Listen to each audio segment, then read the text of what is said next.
The sorting hat paused on Hermione's head, just like before. "Plenty of courage," it whispered, "but such a mind." And this time, the hat didn't need 4 minutes. It chose brilliance over bravery, and just like that, Hermione Granger became a Ravenclaw, and everything else began to unravel. Year 1. The girl who chose the Eagles. Hermione Granger sat at the Ravenclaw table to polite applause and curious glances. No shouting, no backslaps, no Weasley twin fireworks, just a quiet, intellectual welcome. The sorting hat's voice echoed in her mind. Better be Ravenclaw. It sounded right, too right, but something was off. In Gryffindor, boldness was admired, even messy boldness. In Ravenclaw, everything was measured. Hermione's drive to over-prepare, to recite answers before questions were asked. It made her a rival, not a friend. Respect didn't equal warmth. She ate alone, more out of habit than comfort. Her classmates debated theories, not feelings. There were no midnight escapades, no boys with chocolate frogs, no one to pull her into chaos. Meanwhile, Harry and Ron became best friends by accident, bonding on the train, in shared classes, and without a troll to unite them in a girl's bathroom. That moment never happened. Hermione wasn't crying. She was in the library, organizing footnotes. And that divergence changed everything. Without her, Harry and Ron struggled to discover the secret of the Philosopher's Stone. No flamel, no devil's snare, no potion logic puzzle. Even if Harry got that far, he might have panicked, or failed. Hermione never knew. She got top marks, impressed professors. But across the Great Hall, Harry and Ron laughed without her. Ravenclaw placed second in the House Cup. Hermione stared at Gryffindor's hollow celebration and wondered, would they have even liked me? Year 2. The puzzle with no Gryffindors. The whispers started early. Petrified students, water puddles, blood on the walls. The Chamber of Secrets has been opened. Hermione knew the answer long before anyone else knew the question. But there was no Harry, no Ron, no page torn from a library book. Just Hermione, alone. Or, more accurately, partnered with Penelope Clearwater. Penelope was sharp, territorial, and emotionally distant. They worked together not out of friendship, but necessity. Two minds racing to out-theorize each other, while victims piled up. Without Gryffindor recklessness, their pace was glacial. And Ravenclaw politics didn't help. In Gryffindor, Hermione might have been praised. In Ravenclaw, she was a curve breaker. Breakthroughs were met with envy, not admiration. Harry and Ron bumbled through suspicions and ghost stories. Without Hermione, they didn't even suspect a basilisk. Their best idea? Hallway stakeouts. When Hermione finally pieced it all together, pipes, spiders, mirrors, it was too late. More victims. A Hufflepuff girl. A Slytherin third year. Even Penelope herself. Hermione ran to Flitwick with the truth. The basilisk was stopped. No one died, but more were hurt. And no one thanked her. Rumors spread that she only cared because she was Muggle-born, that she used the crisis to show off. Even Harry, when they crossed paths, only nodded politely. Only Luna Lovegood floated nearby. Odd, quiet, unbothered. At first, Hermione dismissed her. Later, she was curious. Luna didn't compete. She didn't question Hermione's intensity. She just existed and invited Hermione to do the same. For the first time, Hermione began to wonder, was her mind the most interesting thing about her, or just the most convenient? Year 3, the time she couldn't turn. Third year was supposed to be different. Hermione had leveled up, mastering charms that most seventh years struggled with. Professors praised her essays, but none of it prepared her for the one thing she couldn't control, being invisible. Without the troll incident, she never bonded with Harry and Ron. At best, she was that know-it-all Ravenclaw from defense class. And when whispers of Sirius Black's escape spread, Hermione was more interested in the Ministry's structural failures than Harry's safety. So, when Harry fainted on the train and saw the Grim in the sky, she watched from across the Great Hall, concerned but distant. And without that connection, there was no time turner, no overloaded schedule, no McGonagall trusting her with time itself, which meant no second chances. When the truth came out about Sirius and Peter Pettigrew, there was no rescue, no Patronuses by the lake, no Buckbeak escape. The Ministry acted quickly. Sirius was captured and kissed by a Dementor, his soul gone before Harry ever understood why. Hermione tried to help, from a distance. She sent Harry notes, legal research, case studies. He never responded. The only one who did? Luna. Luna asked hard questions, the kind that didn't fit into charts, like whether logic was just fear wearing a badge, whether Hermione was afraid to feel. And slowly, Hermione began to wonder if she'd spent too long trying to be right instead of brave. She ended the year with top marks, but as she sat alone by the Ravenclaw window, watching the sky darken, she asked herself, what good is being the cleverest witch of your age if you can't change a single ending? Year 4. The dragon she didn't save. By fourth year, Hermione Granger had become something of a myth in Ravenclaw. The girl who corrected professors, aced exams, and kept mostly to herself. She was respected, feared even, but never really known.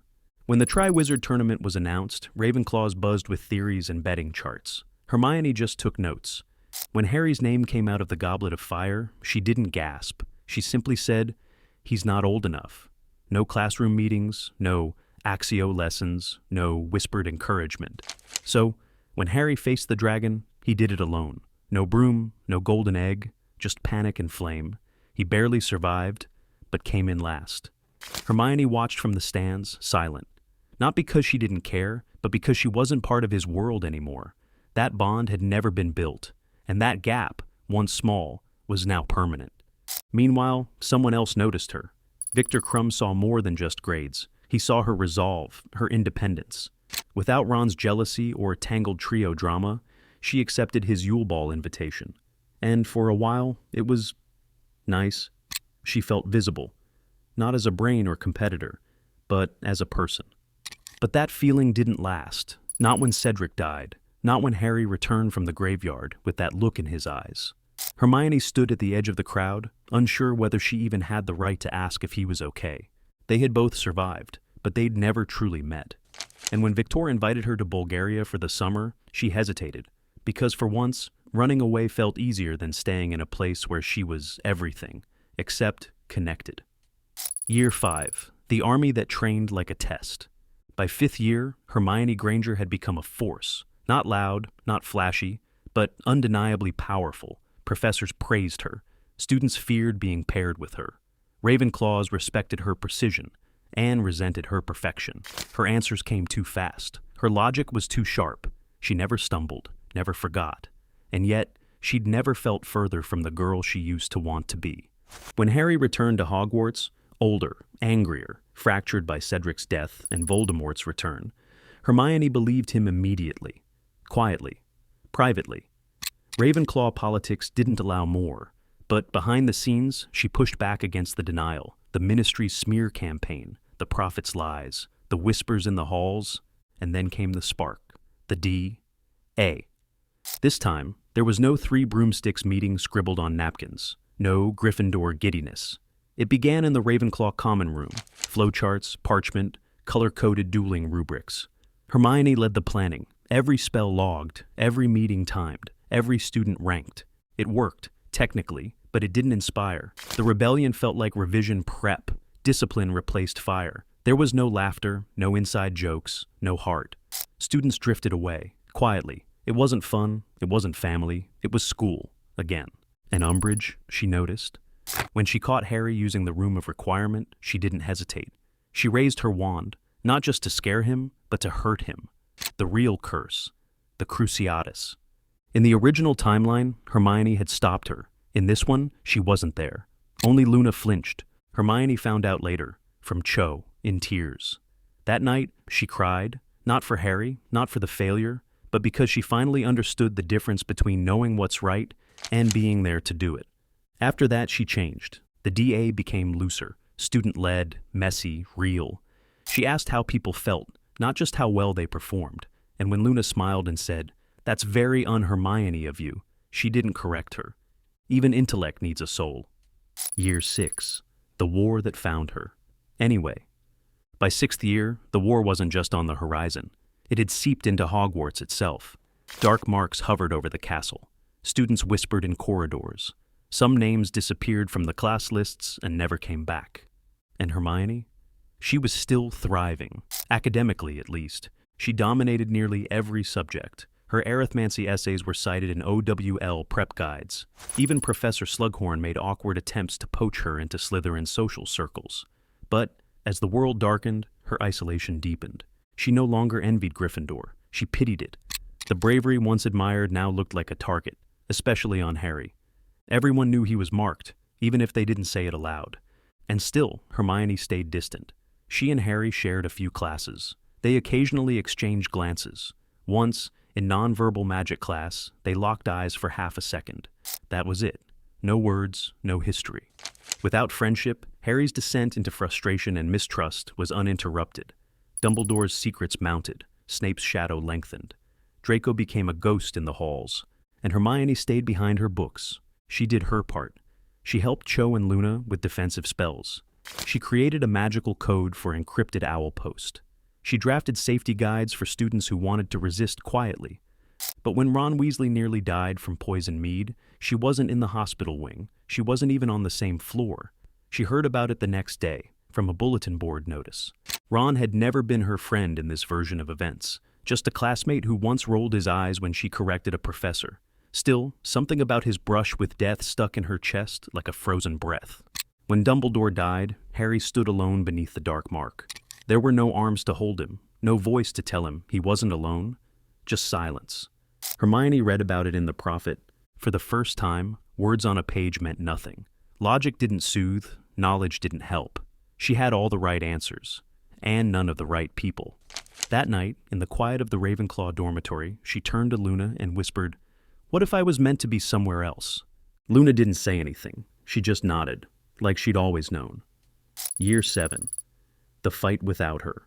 By 7th year, the war wasn't creeping anymore. It was roaring. Hogwarts had become a battlefield with desks. The trio that never was had splintered into something worse. 3 souls on separate islands, each sinking at its own pace. Hermione didn't join the Horcrux hunt. She wasn't chased through forests. She wasn't tortured in Malfoy Manor. Instead, she hid, buried in the Muggle world, with her parents relocated and her name scrubbed from ministry lists using arcane legal magic she'd devised herself. She was safe, and she hated it. News reached her in pieces, underground updates, whispered letters, flickering Patronus messages sent in secret. She knew Harry and Ron had gone rogue, but she didn't know where, or if they were even still alive. When she finally returned to Hogwarts, long after the alarms had rung and the resistance had risen, there was no dramatic entrance, no wand raised, no rallying cry. She climbed through a shattered window, found Luna and Cho in the wreckage, and asked just one question. "Where do you need me?" The final battle was chaos, loud, emotional, wild. But even chaos needs strategy, and Hermione's mind, trained and battle-sharp, found its place. She reinforced corridors, created shield patterns, directed evacuation routes. She enchanted statues to form a moving defense wall and modified Protego to reflect fiend fire away from the youngest students. But still, she hesitated. When Fred fell, she paused. When Lavender screamed beneath a werewolf's claws, she froze. And when Harry sprinted toward Voldemort, eyes full of fury, Hermione nearly stopped him. Almost. Because for all her intellect, for all her runes, her essays, her faultless spellwork, Hermione had never learned how to act without proof, without certainty, without control, and war doesn't wait for certainty. In the end, she saved lives. She fought bravely. She stood shoulder to shoulder with Luna against Death Eaters twice their size. But when the smoke cleared and the sun rose over the ruined castle, Hermione stood in the rubble, alive but alone. No scars, no fanfare, just the ache of all the things she had never reached for. What we gained, what we lost. Hermione Granger changed the world. She rewrote magical law. She led Hogwarts into a new era of reform and reason. Her arithmancy models are still studied. Her name is etched in ministry marble. But no chocolate frogs bear her face. No tales passed down in Gryffindor common rooms speak of late-night rule-breaking or near-death escapes. Because in this timeline, there was no trio. There were no whispered plans under blankets, no shouting matches that turned into laughter, no Ron offering a sandwich during a panic attack, no Harry trusting her with his deepest fears. Hermione got everything she thought she wanted: Ravenclaw, recognition, results.